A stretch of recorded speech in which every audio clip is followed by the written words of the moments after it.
Hi hello friends, welcome back to my YouTube channel. അപ്പോൾ ഇന്നിപ്പം ഇവിടെ ജനുവരി 1 ഉച്ചയ്ക്ക് 2 മണിയാണ് കേട്ടോ.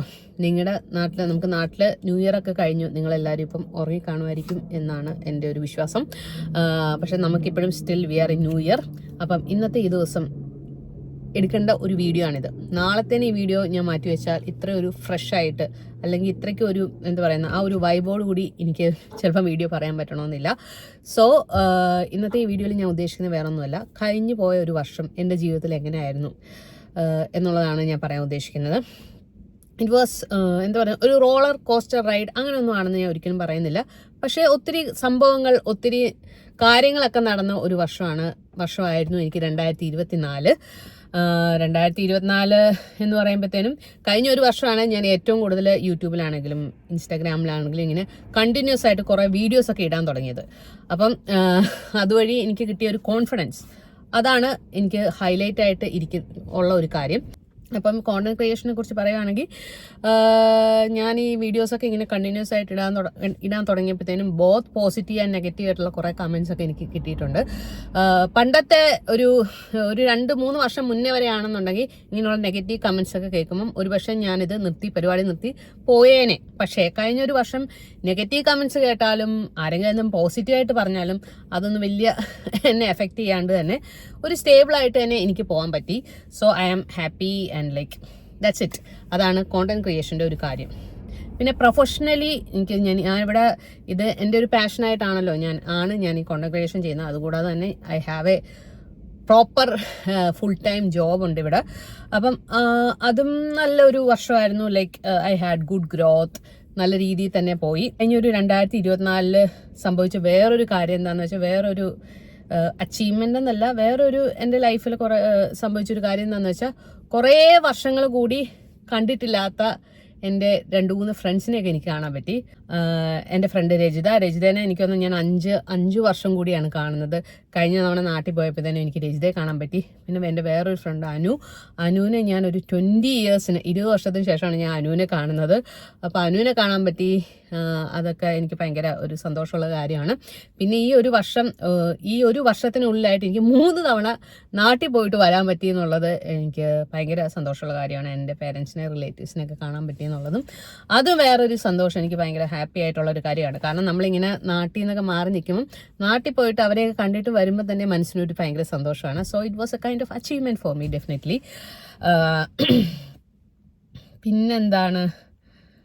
പിന്നെ അച്ചീവ്മെൻറ്റ്സിൻ്റെ കൂട്ടത്തിൽ പറയുകയാണെന്നുണ്ടെങ്കിൽ, എനിക്ക് 2024 ഏറ്റവും അവസാനത്തെ മാസം എൻ്റെ ലൈഫിലോട്ട് വന്ന ഏറ്റവും വലിയൊരു അച്ചീവ്മെൻറ്റ് എൻ്റെ പട്ടിക്കുഞ്ഞാണ്.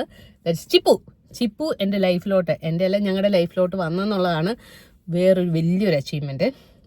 ലൈക്ക് എപ്പോഴും എനിക്കൊരു ഡോഗിനെ വേണം. ഇവിടെ വന്നതിന് ശേഷമാണ് കേട്ടോ ഇത്ര ഭയങ്കരമായിട്ട് ഇങ്ങനെ പട്ടിയെ വളർത്തണം എന്നുള്ള ഭയങ്കര ആഗ്രഹം വന്നു തുടങ്ങിയത്. ഈ ആഗ്രഹം എനിക്ക് ഏറ്റവും കൂടുന്ന ഒരു സമയം എന്ന് പറയുന്നത് ഇവിടുത്തെ ഈ വിൻ്റർ സീസൺ തുടങ്ങുമ്പോഴാണ്.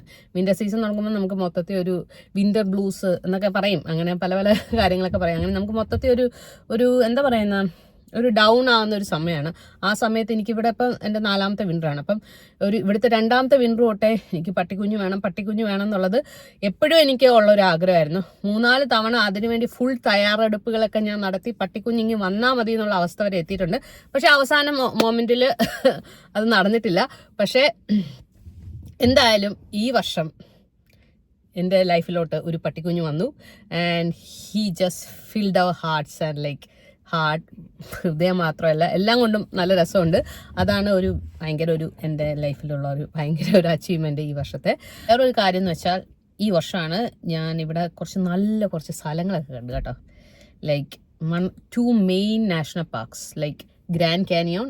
നിങ്ങൾ എൻ്റെ യൂട്യൂബ് വീഡിയോസൊക്കെ പോയി നോക്കുകയാണെങ്കിൽ അറിയാൻ പറ്റും. ഗ്രാൻഡ് കാനിയോൺ എന്ന് പറഞ്ഞിട്ട് ലോകത്തിലെ തന്നെ one of the wonders in the വേൾഡാണ് ഗ്രാൻഡ് കാനിയോൺ നാഷണൽ പാർക്ക്. അതെനിക്ക് കാണാൻ പറ്റി. I feel like so blessed. അവിടെ പോയി അത് കണ്ടപ്പം ലൈക്ക് എനിക്കറിയത്തില്ല, ഞാൻ എൻ്റെ ആ വീഡിയോയിൽ എൻ്റെ ആ ഒരു ഭയങ്കര സന്തോഷമൊക്കെ ഞാൻ പറഞ്ഞിട്ടുണ്ട്. ആ സ്ഥലത്ത് പോകാൻ പറ്റിയെന്നുള്ളത് എനിക്ക് ഭയങ്കര സന്തോഷമുള്ള കാര്യമാണ്. പിന്നെ ഇവിടുത്തെ വേറൊരു നാഷണൽ പാർക്കാണ് വയോമിങ്ങിലുള്ള യെല്ലോ സ്റ്റോൺ നാഷണൽ പാർക്ക് എന്ന് പറയുന്നത്. US വേറൊരു ഇങ്ങനെ ഹോട്ട് സ്പ്രിങ്സ് ഒക്കെ ഉള്ള ഒരു നാഷണൽ പാർക്കാണ്. അങ്ങനെ 2-3 ഇവിടുത്തെ മെയിൻ നാഷണൽ പാർക്സിൽ കഴിഞ്ഞ വർഷം ഞങ്ങൾക്ക് പോകാൻ പറ്റി. അങ്ങനെ കുറേ ട്രാവൽ ചെയ്യാൻ പറ്റി. ഇനിയിപ്പോൾ ചിപ്പു ഉള്ളത് കാരണം പഴയ പോലെ ഉള്ള അങ്ങനെ ഭയങ്കര ട്രാവലിംഗ് ഒന്നും നടക്കത്തില്ല എന്ന് അറിഞ്ഞുകൊണ്ട് തന്നെയാണ് ഞാൻ ചിപ്പുവിനെ മേടിച്ചത്. സോ ദിസ് നോട്ട് എനിക്ക് അതിനകത്ത് വലിയ വിഷയമൊന്നുമില്ല. എങ്കിലും ഇങ്ങനെ ഈ 2-3 മെയിൻ സ്ഥലങ്ങളൊക്കെ കാണാൻ പറ്റി എന്നുള്ളത് എനിക്ക് ഈ വർഷം എൻ്റെ ജീവിതത്തിലുണ്ടായ ഒരു നല്ലൊരു അച്ചീവ്മെൻ്റ് ആണ്. പിന്നെ ഈ വർഷം എൻ്റെ ജീവിതത്തിൽ സംഭവിച്ച ഈ വർഷമല്ല, കഴിഞ്ഞ വർഷം എൻ്റെ ജീവിതത്തിൽ സംഭവിച്ച വലിയൊരു നല്ലൊരു കാര്യം എന്താണെന്ന് വെച്ചാൽ, എനിക്കിവിടെ ഗ്രൂപ്പ് ഓഫ് ഫ്രണ്ട്സ്, കുറച്ച് നല്ല ഫ്രണ്ട്സിനെയൊക്കെ കിട്ടി. ലൈക്ക് എനിക്കിവിടെ US വന്നിട്ടുള്ള എൻ്റെ ഒരു വലിയൊരു എപ്പോഴും എൻ്റെ നാട്ടിൽ നിന്ന് ആരെങ്കിലും ഫ്രണ്ട്സോ അല്ല എൻ്റെ പേരൻസൊക്കെ വിളിക്കുമ്പോൾ എനിക്കുള്ളൊരു ഭയങ്കര ഒരു വിഷമമായിരുന്നു, എനിക്കിവിടെ ആരും ഫ്രണ്ട്സ് ഇല്ല എന്നുള്ളത്. അപ്പം ആ ഒരു വിഷമം മാറി കിട്ടി. എനിക്ക് നല്ല കുറച്ച് ഫ്രണ്ട്സിനെയൊക്കെ കിട്ടി എന്നുള്ളത് ഭയങ്കര സന്തോഷമുള്ളൊരു കാര്യമാണ്. അതൊക്കെയാണ് എൻ്റെ ഈ വർഷത്തെ കുറച്ച് നല്ല കാര്യങ്ങൾ എൻ്റെ ജീവിതത്തിൽ സംഭവിച്ചത്. ഇതിലൊക്കെ ഏറ്റവും എനിക്ക് സന്തോഷമുള്ള കാര്യങ്ങൾ എന്തൊക്കെയാണെന്ന് ചോദിച്ചാൽ, ഡെഫിനറ്റ്ലി നാട്ടിൽ പോയതും എൻ്റെ പേരൻസിനും റിലേറ്റീവ്സിനെ കണ്ടത് തന്നെയാണ് ഏറ്റവും മുൻപന്തിയിൽ നിൽക്കുന്നത്. ഉടനെ തന്നെ ഞാൻ ഇനിയും നാട്ടിൽ പോകും. പിന്നെ എന്താ ഒരു സംഭവം എന്ന് വെച്ചാൽ, എനിക്കൊരു കാര്യം മനസ്സിലായി. നമ്മൾ ഇന്ത്യയും US എന്ന് പറയുന്നത് ലോകത്തിൻ്റെ അങ്ങേയറ്റവും ഇങ്ങേയറ്റമാണ്. അപ്പം നമുക്ക് പെട്ടെന്ന് നാട്ടിൽ പോയിട്ട് വരാൻ പറ്റുമോ എന്നുള്ളത് ഒരു ചോദ്യമായിട്ട് എപ്പോഴും എൻ്റെ മനസ്സിലുണ്ടായിരുന്നു. പക്ഷേ അത് നടക്കുമെന്നുള്ളത് എനിക്ക് മനസ്സിലായ ഒരു വർഷമാണിത്. കാരണം ഞാൻ ഒരു തവണ നാട്ടിൽ പോയപ്പം ഒരു വെള്ളിയാഴ്ച വൈകിട്ട് ഇവിടുന്ന് ഫ്ലൈറ്റ് കയറിയിട്ട് ചൊവ്വാഴ്ച ഇവിടെ തിരിച്ചു വന്നു. പക്ഷെ അങ്ങനെയൊന്നും ആരും ഒരിക്കലും ചെയ്യരുത്. അത് അത്രയ്ക്കും ഹെൽത്തി അല്ലെങ്കിൽ അത്രയ്ക്കും ഒരു എന്താ പറയുന്ന കുറച്ച് റിസ്ക് ആയിട്ടുള്ള കാര്യമാണ്. തിരിച്ചു വന്നപ്പോഴത്തേനും എൻ്റെ കാല് രണ്ടും ഇങ്ങനെ മന്ത് പോലെ നീര് വെച്ച് ഒരു വഴിയായിരുന്നു. പക്ഷെ ഞാൻ പറയാൻ ഉദ്ദേശിച്ച കാര്യം വേറൊന്നുമല്ല, നമ്മൾ എത്ര ദൂരമാണെന്ന് വിചാരിച്ചാലും നമുക്ക് വേണമെന്നുണ്ടെങ്കിൽ നമുക്ക് നാട്ടിൽ പോയിട്ട് വരാൻ പറ്റും എന്നുള്ള ഒരു ആശ്വാസം. മനസ്സിലായല്ലോ? വേണമെന്നുണ്ടെങ്കിൽ ചക്ക വേരിലും കായ്ക്കും. That's it. അപ്പോൾ അച്ചീവ്മെൻറ്റ്സ് എന്നൊക്കെ പറയുമ്പോൾ തന്നെ അച്ചീവ്മെൻറ്റ്സ് മാത്രമല്ല കേട്ടോ. കഴിഞ്ഞൊരു വർഷം എന്നെ സംബന്ധിച്ചിടത്തോളം എനിക്ക് എന്താ പറയുക, കഴിഞ്ഞ വർഷം എന്ന് പറയുന്നത് എന്നെ സംബന്ധിച്ചിടത്തോളം എൻ്റെ ലൈഫിലെ ഏറ്റവും വലിയ ഒരു നഷ്ടം സംഭവിച്ച ഒരു വർഷമാണ്. ഐ ഡോണ്ട് നോ, ഇതിനെക്കുറിച്ച് ഞാൻ സംസാരിക്കുമ്പോൾ ഐ വിൽ ഗെറ്റ് ഇമോഷണൽ. അതിനെക്കുറിച്ച് പറയണമെന്ന് ഓർക്കുമ്പോൾ തന്നെ ഞാൻ അറിയാണ്ട് ഇങ്ങനെ ആയി പോകുന്നു. Give me 1 minute. ഏറ്റവും വലിയൊരു നഷ്ടം സംഭവിച്ച ഒരു വർഷമാണ് കഴിഞ്ഞ വർഷം. Like I lose my anti. She was like 86 years ഒക്കെ ഉണ്ടായിരുന്നു. പക്ഷേ നമുക്ക്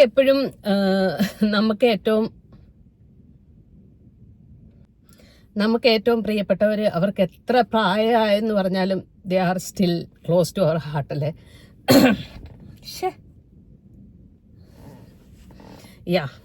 She was 86 years old. Like she was എൻ്റെ അമ്മയുടെ sister, and we loss Har last year. അതാണ് എൻ്റെ ലൈഫിൽ ഇതുവരെയുള്ള എൻ്റെ ഈ ജീവിതത്തിൽ എനിക്ക് സംഭവിച്ച ഏറ്റവും വലിയ ഒരു നഷ്ടമായിരുന്നു അത്. That to happen in 2024. അപ്പം അതിൽ നിന്ന് ഞാൻ പഠിച്ച ഒരു പാഠം എന്താണ് എന്ന് നിങ്ങളുമായിട്ട് ഷെയർ ചെയ്യാമെന്ന് വിചാരിക്കുന്നു. കാര്യം എന്താണെന്ന് വെച്ചാൽ, ഞാൻ ഇതുവരെയുള്ള എൻ്റെ ജീവിതത്തിൽ ഞാൻ ഒത്തിരി പേര് മരണപ്പെട്ടതായിട്ടുള്ള ന്യൂസ് കേട്ടിട്ടുണ്ട്. എനിക്ക് അറ്റാച്ച്മെൻ്റ് ഉള്ള ആൾക്കാരൊക്കെ കുറച്ചൊക്കെ മരിച്ചിട്ടൊക്കെ ഉണ്ട്. പക്ഷെ അങ്ങനെയൊക്കെ വരുമ്പോഴും വേറൊരാളുടെ വീട്ടിൽ മരണം നടക്കുന്നത് നമ്മളെപ്പോഴും കഷ്ടം എന്നുള്ള ഒരു ഇമോഷൻ നമുക്ക് വരും. 1-2 ദിവസമൊക്കെ നമുക്ക് ആ ഒരു ഇതൊക്കെ വരും. പിന്നെ നമ്മളത് വിട്ടുകളയും അല്ലേ. പക്ഷെ നമ്മുടെ ജീവിതത്തിൽ അത് വരുമ്പോഴാണ് അതിൻ്റെ ഒരു ഇമ്പാക്റ്റ് എത്രത്തോളം ആണെന്നുള്ളത് നമ്മൾ മനസ്സിലാക്കുന്നതും. പിന്നെ മരണം എന്നുള്ള ആ ഒരു വലിയൊരു സത്യത്തെക്കുറിച്ച് നമ്മൾ ബോധവാന്മാരാകുന്നതും ഒക്കെ ഇങ്ങനെ നമുക്കൊരു എത്രയും ക്ലോസ് ആയിട്ടുള്ള ഒരാൾ മരിക്കുമ്പോഴാണ്. ഇപ്പം എൻ്റെ ആൻറ്റി എന്നൊക്കെ പറയുമ്പം നമുക്ക് ലൈഫിൽ കുറച്ച് ആൾക്കാരുണ്ടല്ലോ, അവരെന്നും നമ്മുടെ കൂടെ നമ്മുടെ ജീവിതത്തിൽ എന്നും കാണും എന്ന് നമ്മൾ എക്സ്പെക്ട് ചെയ്യുന്ന ആൾക്കാർ. അവർക്കും പ്രായമാവും, അവർ മരിക്കും എന്നുള്ളത് നമ്മൾ അതിനെക്കുറിച്ച് നമ്മളങ്ങനെ ചിന്തിക്കാനും നമ്മൾ ആഗ്രഹിക്കത്തില്ല. നമ്മുടെ പേരൻസ് ആണെങ്കിലും എനിക്ക് ഇങ്ങനെ എൻ്റെ ഏറ്റവും ക്ലോസ് ആയിട്ടുള്ള എൻ്റെ ആൻറ്റി ആണെങ്കിലും ലൈക്ക് നമ്മൾ ഒരിക്കലും അവർ നമ്മളെ ലോകത്ത് നിന്ന് വിട്ടുപോകും നമ്മൾ ഒരിക്കലും വിചാരിക്കത്തില്ല. അങ്ങനെയുള്ള കുറച്ച് ആൾക്കാരുണ്ട്. പക്ഷേ അവരും അങ്ങനെയുള്ള ഒരാൾ മരിച്ചു കഴിയുമ്പം എനിക്ക് വന്ന മാറ്റം എന്താണെന്ന് വെച്ചാൽ, what I realized is that മരണം എന്നുള്ളത് സത്യമായിട്ടുള്ളൊരു കാര്യമാണ്. നമ്മൾ ഈ ലോകത്ത് ജനിച്ചിട്ടുണ്ടെങ്കിൽ നമ്മൾ എന്തായാലും മരിക്കും. അതെല്ലാവരും പറഞ്ഞിട്ടുള്ള കാര്യമാണ്. അതല്ല, ഞാൻ റിയലൈസ് ചെയ്ത ഒരു കാര്യം എന്താണെന്ന് വെച്ചാൽ, ഇപ്പം ഒരാൾ മരിച്ചു കഴിഞ്ഞാൽ, നമുക്ക് അത്രയും ക്ലോസ് ആയിട്ടുള്ള ഒരാൾ മരിച്ചു കഴിഞ്ഞാൽ ആ ആളുമായിട്ടുള്ള ബന്ധം നമുക്ക് നഷ്ടപ്പെടുന്നില്ല. They are still with us. നമുക്ക് ഞാനിങ്ങനെ ഒത്തിരി പേര് പറഞ്ഞു കേട്ടിട്ടുണ്ട് കേട്ടോ. ഇനി നമുക്ക് അവർ മരിച്ചാലും നമുക്ക് അവരുടെ പ്രസൻസ് അറിയാൻ പറ്റും, അല്ലെന്നുണ്ടെങ്കിൽ നമ്മൾ എന്നൊക്കെ ഞാൻ കേട്ടിട്ടുണ്ട്. പക്ഷേ ഇപ്പോഴാണ് എനിക്ക് മനസ്സിലായത്, ലൈക്ക് നമുക്ക് ഏറ്റവും അടുപ്പമുള്ള ഒരാൾ മരിച്ചു കഴിയുമ്പം നമുക്ക് അവരുടെ പ്രസൻസ്, അല്ലെങ്കിൽ നമ്മൾ അവരുമായിട്ട് ഇനിയും നമ്മൾ അവരെ കാണും എന്നുള്ള ഒരു ഭയങ്കര ഒരു പ്രത്യാശ നമുക്ക് അറിയാതെ തന്നെ നമുക്ക് കിട്ടും എന്നുള്ളതാണ്. അപ്പം എൻ്റെ ഓക്കാൻറ്റി ജീവിച്ചിരുന്ന സമയത്ത് she use to tell to me like നമ്മൾ മരിച്ചാലും നമ്മളെല്ലാവരും ഒരുമിക്കുന്ന ഒരു ദിവസമുണ്ട്. ലൈക്ക് നമ്മൾ മരിച്ചാലും ബന്ധുക്കളെല്ലാവരും ഒരുമിച്ചേ ഇരിക്കത്തുള്ളൂ. We will see each other. നമ്മൾ ഒരിക്കലും പിരിയത്തില്ല എന്നുള്ള ഒരു സത്യം. ഇപ്പം നമുക്ക് ഏറ്റവും ക്ലോസ് ആയിട്ടുള്ള ഒരാൾ മരിക്കുമ്പോഴാണ് നമ്മൾ ഇങ്ങനെയുള്ള കാര്യങ്ങളെക്കുറിച്ച് നമ്മൾ കൂടുതൽ ചിന്തിക്കുന്നത്. എനിക്കെന്ന് പറഞ്ഞാൽ മരിക്കാനായിട്ട് ഭയങ്കര പേടിയുള്ള ഒരാളാണ്. പക്ഷേ ഇപ്പം എൻ്റെ ഈ ആൻറ്റി മരിച്ചതോടുകൂടി എൻ്റെ ആ ഒരു പേടി കുറേ അങ്ങ് മാറി. ഐ ഫീൽ ലൈക്ക് നമ്മളൊരിക്കലും ഈ ഭൂമിയിൽ നിന്ന് പോയാലും സ്റ്റിൽ നമ്മൾ ഇവരൊക്കെ ആയിട്ട്, നമ്മുടെ ബന്ധുക്കളൊക്കെ ആയിട്ട് നമ്മൾ എപ്പോഴും കണക്റ്റഡ് ആയിരിക്കും. നമുക്ക് അവരെ കാണാൻ പറ്റും എന്നൊക്കെ ഉള്ളൊരു ഭയങ്കര ഒരു പ്രത്യാശയാണ് എനിക്ക് ലൈക്ക് കിട്ടിയത്. എന്നുള്ളൊരു എനിക്കത് ഭയങ്കര കംപ്ലീറ്റ് ചെയ്യാനായിട്ട് പറ്റുന്നത്. എനിക്ക് വേർഡ്സ് ഒന്നും കിട്ടുന്നില്ല. എനിക്ക് അത്രയും ഈ ഭൂമിയിൽ ക്ലോസ് ആയിട്ടുള്ള ഒരാളെ നമുക്ക് ചുമ്മാ അങ്ങ് വിട്ടുകളയാൻ പറ്റത്തില്ലല്ലോ.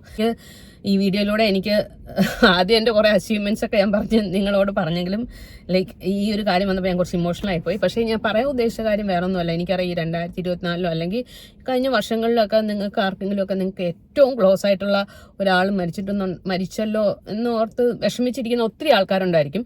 പക്ഷെ അവർക്കൊക്കെ ഞാൻ പറഞ്ഞ ഒരു കാര്യമായിട്ട് ചിലപ്പോൾ റിലേറ്റ് ചെയ്യാൻ പറ്റും. നമ്മൾ അത്രയും ക്ലോസ് ആയിട്ടുള്ള ഒരാൾ മരിച്ചാൽ അവർ നമ്മുടെ അടുത്തുനിന്ന് പോകുന്നില്ല. അവരുടെ മെമ്മറീസും അവരുടെ പ്രസൻസും ഒക്കെ നമുക്കറിയാൻ പറ്റും. സോ നിങ്ങൾ ആരും അപ്പം അങ്ങനെയുള്ളവരൊക്കെ അതോർത്ത് ഒത്തിരി വിഷമിക്കരുതെന്ന് എനിക്ക് പറയാൻ പറ്റാതെ നമുക്ക് വിഷമം വരും. ബട്ട് ഡെഫിനറ്റ്ലി നമുക്ക് എപ്പോഴും ഒരു ഹോപ്പ് വേണം. Like we will meet. നമ്മളെല്ലാവരും ഫൈനലി എല്ലാവരും യുണൈറ്റഡ് ആവും. ലൈക്ക് ആസ് ഫാർ ആസ് നമ്മൾ ഈ ലോകത്തുള്ളിടത്തോളം കാലം നമ്മൾ ഹാപ്പി ആയിട്ടിരിക്കുക. നമ്മൾ ഹാപ്പി ആയിട്ടിരിക്കുന്നതായിരിക്കും അവർക്ക് കാണാനായിട്ട് സന്തോഷമുള്ളത്. അപ്പം ഞാൻ ഇന്ന് ന്യൂ ഇയർ ആയിട്ട് ഞങ്ങൾക്ക് ഇന്ന് ഇവിടെ അവധിയാണ്. അപ്പം ഞാൻ വീട്ടിൽ ഇരുന്ന് വീഡിയോ ഒക്കെ എടുക്കാമെന്ന് വിചാരിച്ചത്. ബട്ട് എന്താണെന്ന് വെച്ചാൽ വീട്ടിൽ പട്ടിക്കുഞ്ഞും പിന്നെ എൻ്റെ കുഞ്ഞും എല്ലാം കൂടെ ഭയങ്കര പെരളി. പട്ടിക്കുഞ്ഞിനെ വേണമെങ്കിൽ എനിക്ക് കൂട്ടിൽ 10 മിനിറ്റ് ഇടാം. പക്ഷേ എൻ്റെ കുഞ്ഞിനെ എന്ത് ചെയ്യും? ഞാൻ വീഡിയോ എടുക്കുന്നത് കാണുമ്പോഴത്തേനും പുള്ളിക്ക് അവിടെ എൻ്റെ വീഡിയോ വരണം, എന്തെങ്കിലുമൊക്കെ പറയണമെന്നൊക്കെ പറഞ്ഞാൽ അവന് ഭയങ്കര ബഹളമാണ്. അപ്പോൾ എനിക്ക് ഇങ്ങനത്തെ ഒരു ടോപ്പിക് ഒന്ന് സംസാരിക്കാൻ, അല്ലെ തന്നെ ഞാൻ ഇന്നത്തെ ഈ ടോപ്പിക്ക് സംസാരിച്ച് കൊളവാക്കിയെന്ന് എനിക്കറിയാം. ബട്ട് സ്റ്റിൽ ഞാൻ പറയാനുള്ള എന്തോ കാര്യം പറഞ്ഞെന്ന് തോന്നുന്നു. സോ എങ്ങനെയുണ്ട് നിങ്ങളുടെയൊക്കെ ന്യൂ ഇയർ? എങ്ങനെ ഹാപ്പി ആയിട്ട് പോകുന്നു എന്ന് ഞാൻ പ്രതീക്ഷിക്കുന്നു. അപ്പോൾ ശരി, ടാറ്റ ബൈ.